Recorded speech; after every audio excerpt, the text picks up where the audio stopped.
क्यों मनाया जाता है गणेश उत्सव?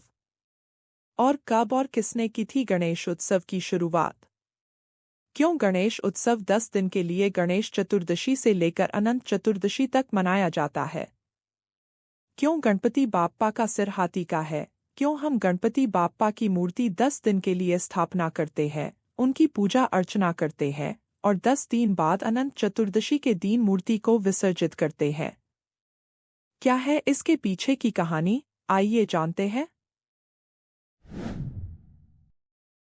बहुत समय पहले कैलाश पर्वत पर भगवान शिव और माता पार्वती का निवास था। एक दिन देवी पार्वती स्नान करने जा रही थी, तो उन्होंने नंदी जी से कहा कि वह द्वार पर पहरा दें और जब तक वह स्नान कर रही हों, किसी को भी भीतर न आने दें। नंदी जी ने आज्ञा मानी। कुछ समय बाद भगवान शिव उस निवास स्थान पर आए। उन्होंने माता पार्वती के कक्ष में प्रवेश करना चाहा।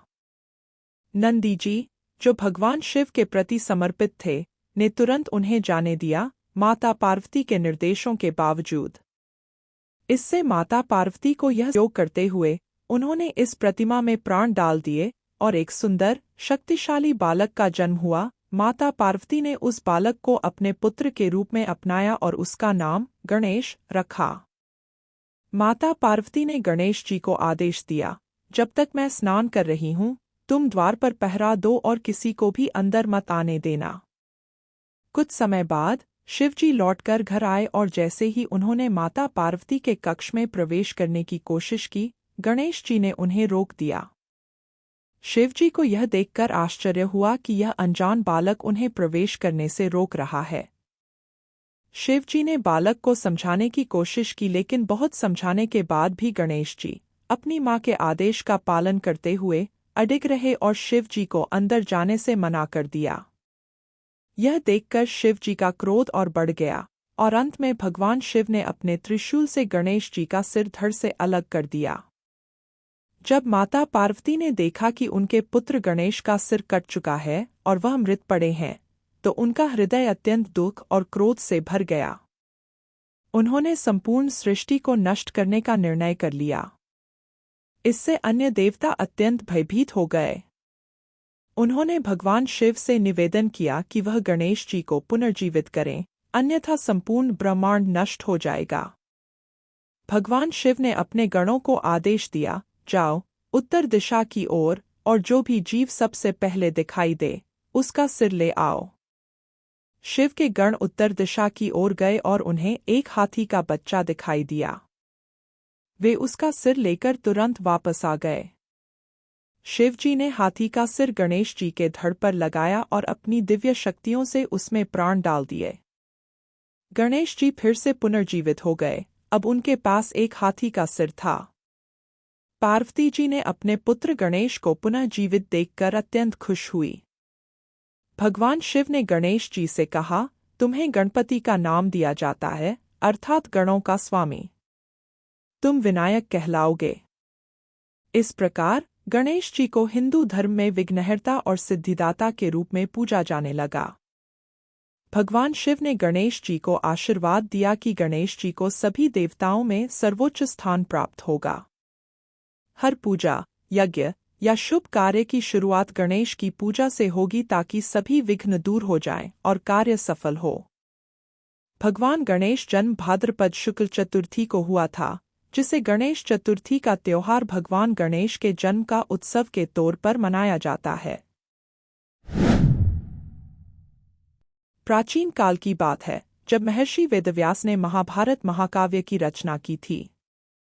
वेदव्यास जी को यह ग्रंथ लेखन करने के लिए एक लेखक की आवश्यकता थी।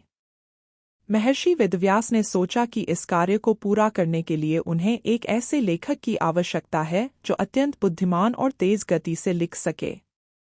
वेदव्यास जी ने भगवान ब्रह्मा से प्रार्थना की।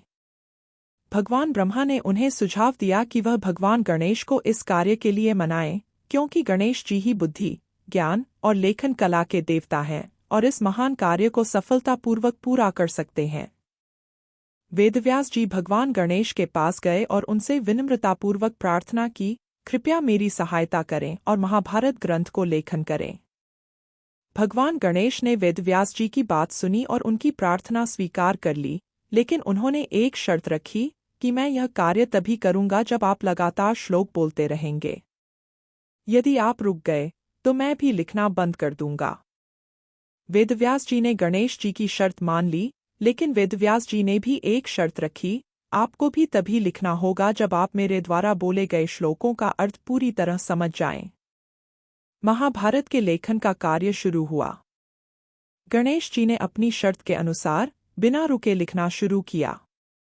इस दौरान गणेश जी ने इतना समर्पण और निष्ठा दिखाई, लिखते हुए उनकी कलम टूट गई।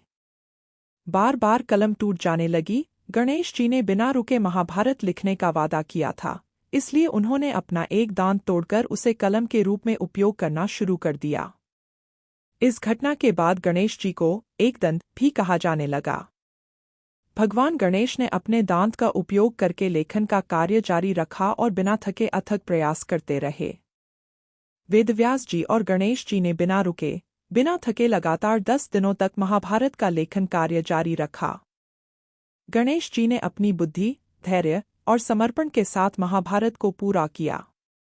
10 दिनों के बाद जब महाभारत का लेखन कार्य समाप्त हुआ, 10 दिन बाद जब व्यास जी ने कथा को विश्राम दिया तो उन्होंने पाया कि लगातार लिखते रहने के कारण भगवान श्री गणेश के शरीर का तापमान काफी बढ़ गया है।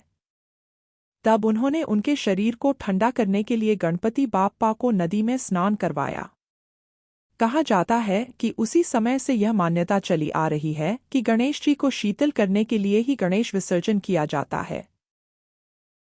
माना जाता है कि तभी से गणपति विसर्जन की प्रथा की शुरुआत हुई है। इसलिए 10 दिनों की पूजा के बाद गणेश जी की मूर्ति का विसर्जन किया जाता है।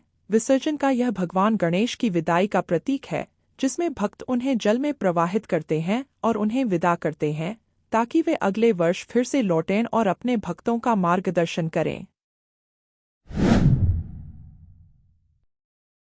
गणेश उत्सव आज भारत के सबसे लोकप्रिय और भव्य रूप से मनाए जाने वाले त्योहारों में से एक है।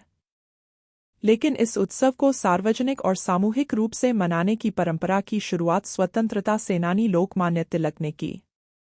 सन 1893 में लोकमान्य तिलक ने पुणे में गणेश उत्सव को सार्वजनिक रूप से मनाने की शुरुआत की। उन्होंने गणेश चतुर्थी को एक सार्वजनिक और सांस्कृतिक उत्सव के रूप में मनाने का आह्वान किया। तिलक ने गणेश मूर्तियों की स्थापना सार्वजनिक स्थानों, सड़कों और चौराहों पर की और लोगों को सामूहिक रूप से पूजा करने के लिए आमंत्रित किया। तिलक के इस कदम का उद्देश्य था कि इस उत्सव के माध्यम से सभी समुदायों के लोग एकत्र हों, अपने मतभेदों को भुलाकर एक साथ आएं और स्वतंत्रता संग्राम के लिए एकजुट हों। गणेशोत्सव समाज को एकजुट करने और सामूहिक पूजा अर्चना का उत्सव मनाने का समय होता है, जिसमें सभी लोग एक साथ मिलकर भगवान गणेश की आराधना करते हैं। गणेश चतुर्थी का उत्सव भगवान गणेश के जन्म से जुड़ा हुआ है।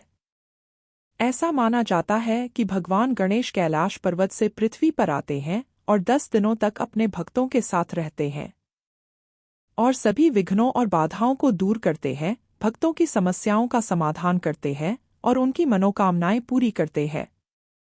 इस दौरान भक्त उनकी पूजा अर्चना, व्रत और प्रार्थना करते हैं।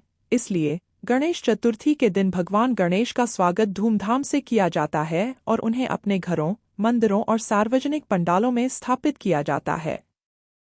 और 10वें दिन गणेश जी का विसर्जन किया जाता है, जिससे यह माना जाता है कि वे कैलाश पर्वत लौट जाते हैं, अपनी माता पार्वती और पिता शिव जी के पास। भगवान गणेश को विघ्नहर्ता माना जाता है, जो सभी बाधाओं को दूर करते हैं। इन 10 दिनों की पूजा के माध्यम से भक्त अपने जीवन में मौजूद विघ्नों और कष्टों को दूर करने का प्रयास करते हैं।